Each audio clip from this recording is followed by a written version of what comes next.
Hey everybody, and welcome back to FSi DFS. I'm McKinley412. Hope you're all having a wonderful week as we head into the weekend here.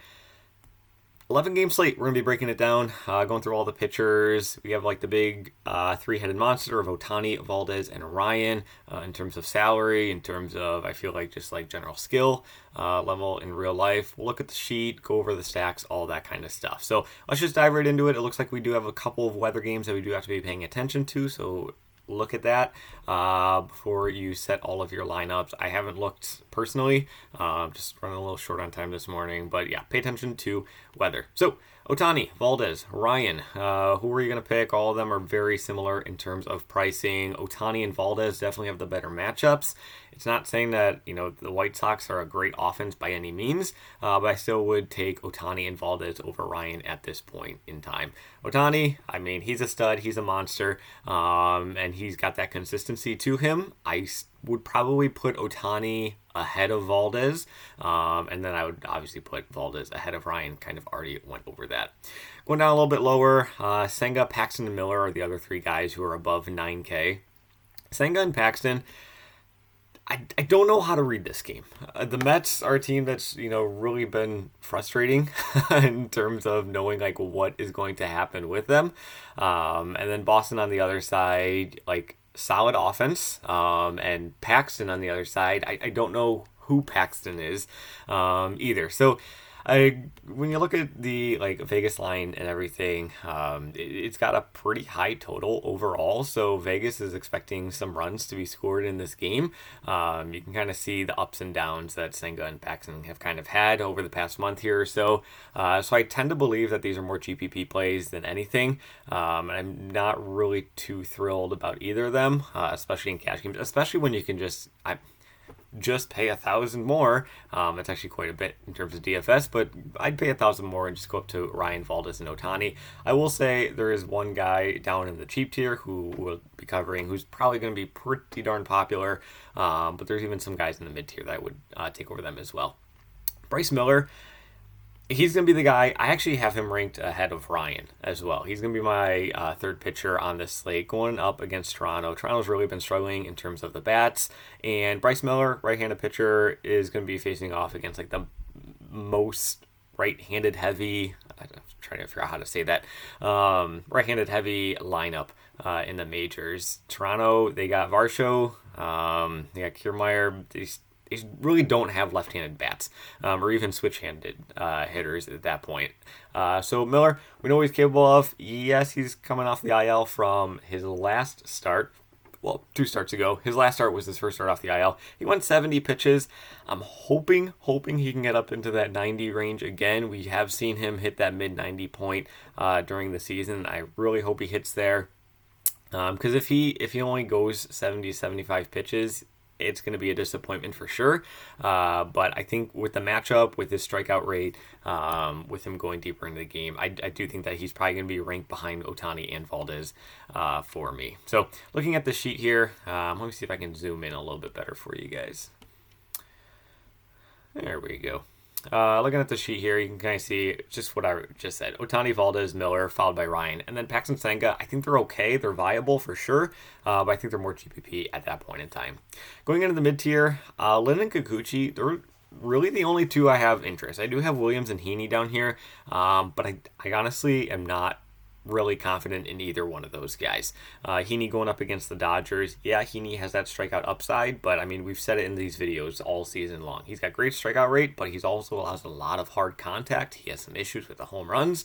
And so when you're facing a team like LA, you just don't want that to be happening.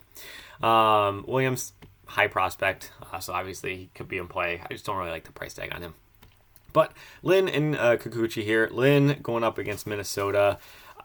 Minnesota, highest strikeout rate team in the entire league against right-handed pitching. So we've been targeting right-handed pitchers against this team all season long. We've seen the ceiling games from Lynn over the past month. 11 against Toronto, 16 against Seattle, and even like his floor games, he's still getting 6, 7, 8 strikeouts. So I really do think that his upside is definitely in play here. The concern with Lynn and again, we've said this in videos all season long. If you've been following these videos, you kind of know what's going to be happening. But Lynn, like, he's going 100 plus pitches every single start. It really doesn't matter how much he is struggling. If he's allowing 3, 4, 5 earned runs, they're still going to be throwing him out there. He's going to be getting 100 plus pitches, so it can derail fast. But still, I really do like this price tag. 7.6K for a guy who's going to go 100 plus pitches against the highest strikeout team in the majors. Going to have some interest. Kikuchi on the other side, he's facing, not on the other side, but also down in this price tag. He's facing off Seattle. Seattle's like the second highest strikeout rate team against left-handed pitching.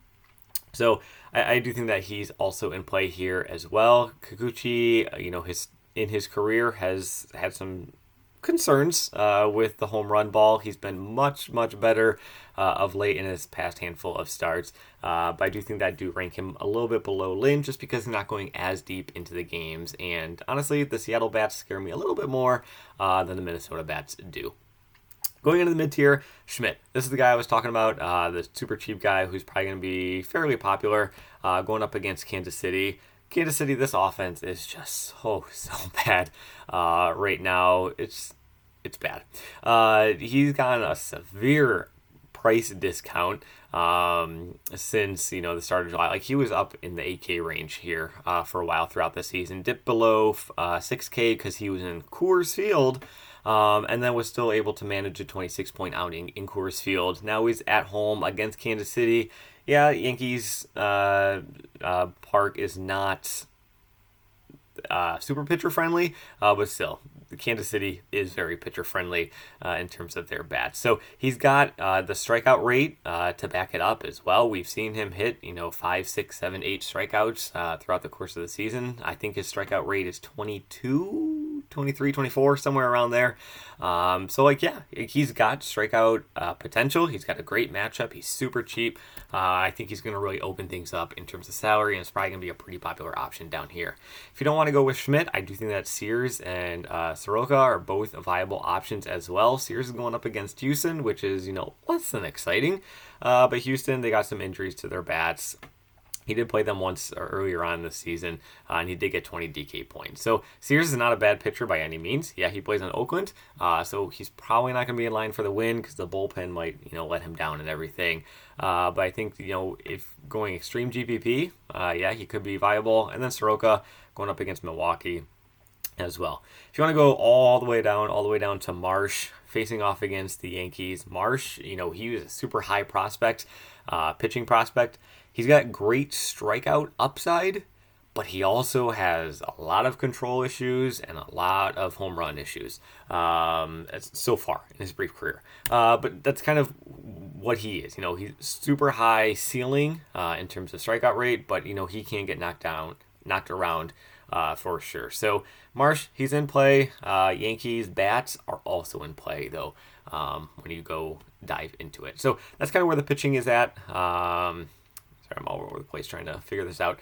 But yeah, this is kind of where things stand. Ohtani, Valdez, Miller would be the top 3 that I'd be paying attention to. Ryan, I think, is also pretty safe, but like those top 4, I like them all. Lynn and Kikuchi, and then kind of a gap. And then Schmidt, big gap. Soroka, Sears, gap. Marsh, gap. Oviedo. Everybody else, fade, no interest from there. Going into the bats, Arizona is facing off against Cincinnati in the Great American Ballpark. So this game is going to be flying with runs. It would not shock me if this was a game that turned into like a 9-7 kind of game, 10-6 kind of game. I'm definitely going to be hitting the over in terms of this game. So Cincinnati, Arizona, both the teams are priced up pretty big. Not priced up. They are up because of how good these offenses have been over the past month. Steer at 4.7K obviously stands out. Encarnacion Strand, he's like another high-end top prospect that's on Cincinnati that's been called up recently. He's only 3K. The issue with Encarnacion Strand is that he's first place eligible, which is also Votto, which is also Walker. But still, the 3K price tag is certainly intriguing. He's got home run upside. He's only got 1 home run in his first 4 starts, which honestly isn't that bad. But yeah, he's got home run upside for sure. I mean, he's a high prospect. And like I said, this game is going to be a shootout, in my opinion. So they're going to be the top stacks on the entire slate. San Francisco, I really do like their matchup as well. The one issue that with San Francisco, though, is that they pinch hit a whole bunch. And that's just something that, it just kills your DFS lineup. So while I do really like them, maybe I'll have a one-off here or there for San Francisco. It's just really tough to fully stack this team moving forward. Texas and the Dodgers facing off against each other. Both have pitchers, who are okay. They're fine, but both can get blown up from time to time, and both are elite offenses. So I do kind of have them ranked outside of there. Going into the GPP, Atlanta, you got to be playing Atlanta every single slate. It seems like it is just...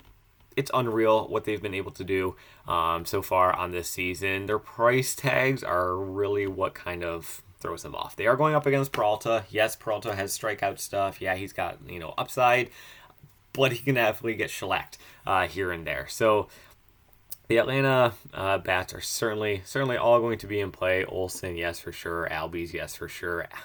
Maybe, I don't know about Albies. 6K for Albies. I don't know. It just seems a little high. I feel like he'd be better suited to be priced more towards like the low 5K end, maybe down towards like Riley. But yeah, I'm gonna have definitely more interest in Olsen and Acuna up here, but still, like, they're just so expensive. It's gonna be tough to really get anybody in terms of the high end pitching if you're going to be going with an Atlanta stack. If you do go with the Atlanta stack, it's gonna have to be you throw in like Cole Schmidt for the Yankees, and then maybe if you think Atlanta's going to do like smash and get the win, maybe you go to a guy like their pitcher, like Soroka. Then get 2 cheap pitchers and then jam in all those Atlanta bats.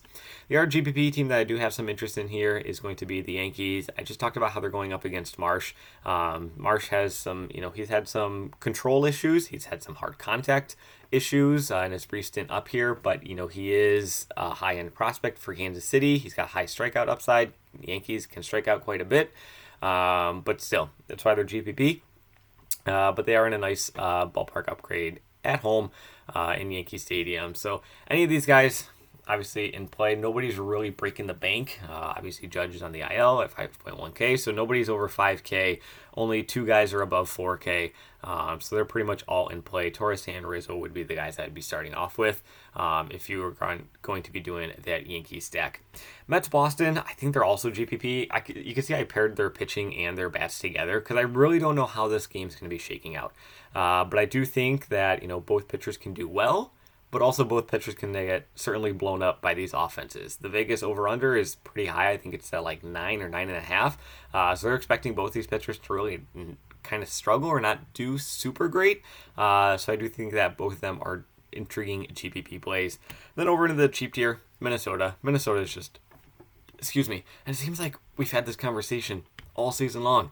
Minnesota just seems way too cheap as a team in terms of like their bats. Yeah, you got Buxton and Correa at 4.4 and 5.5, but everybody else super cheap. Lance Lynn, he's going to go super deep into the game. It doesn't matter if he's on fire or if he's really struggling.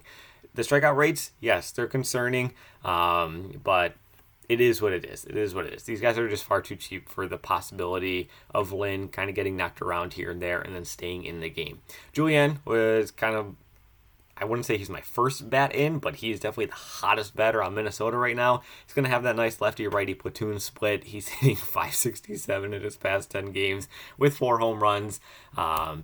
So yeah, 3.1K. Julian is going to be a pretty popular option. Even if it's just like a one-off, I would totally understand it from there. But Buxton, Correa, obviously you'd be jamming those 2 guys in there as well. Let's see. Would Julian be a nice one-off? Let's see what our second baseman we have here on the slate. Obviously you got Albies, Betts, McLean, but he can go over to shortstop if you really wanted it to. Wow, there's a lot of second basemen on the IL. Torres, India's got that stolen base upside to go along with everything, but behind the order. I might actually go, I don't know. I kind of like India, but I do think that Julian, with the price savings and everything, because India's still near 5K, could be a nice one-off or a cheap play if you do want to go there. So that's kind of where this slate shakes out. I mean, pitching, there's not a whole lot to love. There's definitely a handful of guys that I have a whole lot of interest in. But for being an 11-game slate, it's not super great, which means that there's a lot of bats that I do have interest in. We kind of just went over that. So thanks for watching. As always, I'm actually going to be heading off on vacation tomorrow, so I will not be here for tomorrow's video or Monday or Tuesday. I should be back on Wednesday. If Mega Roar's unable to get a video out, cut him some slack. He's actually out of town as well. But yeah, so we'll try to get those videos out for you, but we really do appreciate it. But I'm going to be back on Wednesday, so good luck in your contests throughout. I hope you all have a wonderful weekend. Hope you're enjoying the summer with family, with friends, and all that kind of stuff. So good luck in your contests. I will see you on Wednesday.